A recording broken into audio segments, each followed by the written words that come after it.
চট্টগ্রামের পটিয়ায় আলহাজ ইদ্রিস মিয়ার নেতৃত্বে জুলাই গণ অভ্যুত্থান দিবস পালিত। বিস্তারিত দেখুন চট্টগ্রাম থেকে আব্দুল হাকিম রানার পাঠানো ভিডিও ও তথ্যচিত্রে। জুলাই গণ অভ্যুত্থান দিবস উপলক্ষে ৫ই আগস্ট পটিয়া উপজেলা পৌরসভা বিএনপি ও অঙ্গ সংগঠনের উদ্যোগে এক বিশাল বিজয় র্যালি দক্ষিণ জেলা বিএনপির আহ্বায়ক আলহাজ মোহাম্মদ ইদ্রিস মিয়ার নেতৃত্বে পটিয়ার প্রধান সড়ক প্রদক্ষিণ করে। উক্ত বিজয় র্যালিতে প্রধান অতিথি ছিলেন দক্ষিণ জেলা বিএনপির আহ্বায়ক ইদ্রিস মিয়া। বিজয় র্যালি শেষে বাইতুল শরফ মাঠে ইদ্রিস মিয়া বলেন, জুলাই আগস্টের ছাত্র জনতার আন্দোলনের মাধ্যমে ফ্যাসিস্ট শেখ হাসিনা দেশ ছেড়ে পালিয়ে যেতে বাধ্য হয়েছিল। হাসিনার দোসরা এখনও দেশবিরোধী ষড়যন্ত্রে লিপ্ত। তিনি সকল অপশক্তিকে পরাজিত করে দেশনেত্রী বেগম খালেদা জিয়া এবং তারেক রহমানের নেতৃত্বে বাংলাদেশে শক্তিশালী গণতান্ত্রিক সরকার প্রতিষ্ঠায় ঐক্যবদ্ধ হওয়ার আহ্বান জানান। এ সময় উপস্থিত ছিলেন দক্ষিণ জেলা বিএনপির যুগ্ম আহ্বায়ক রেজাউল করিম নেসার চেয়ারম্যান, যুগ্ম আহ্বায়ক সাইফুদ্দিন সালাম মিঠু, জেলার সদস্য জাহাঙ্গীর আলম চৌধুরী, জেলার সদস্য মোহাম্মদ ইব্রাহিম, জাহাঙ্গীর কবির, এস এম সুমন, মুফজল আহমেদ চৌধুরী, জমির উদ্দিন, জিল্লুর রহমান, আবু জাফর চৌধুরী, হারুন চৌধুরী, মনির আহমেদ সালিম, একেএম জসিমউদ্দিন, নাসির উদ্দিন, নুরুল আমিন মধু, আমির হোসেন ফারুক চৌধুরী, আখতারুজ্জামান, আবুল কালাম, জসিমউদ্দিন, আফসার উদ্দিন সোহেল সহ অনেকে। ঐক্যবদ্ধ হতে হবে।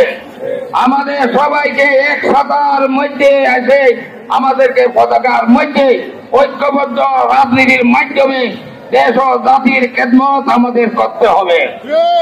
প্রিয় ভাইরা, জুলাই ছাত্র জনতার আন্দোলনে যারা শহীদ হয়েছেন তাদের রুহের মাগফিরাত কামনা করছি। আল্লাহর কাছে প্রার্থনা করি, আল্লাহ তুমি তাদেরকে জান্নাতুল ফেরদৌস নসিব করো, তাদেরকে শহীদি দরজা দান করো, এবং যারা অসুস্থ আহত হয়েছেন তাদেরকে সুস্থতা দান করো।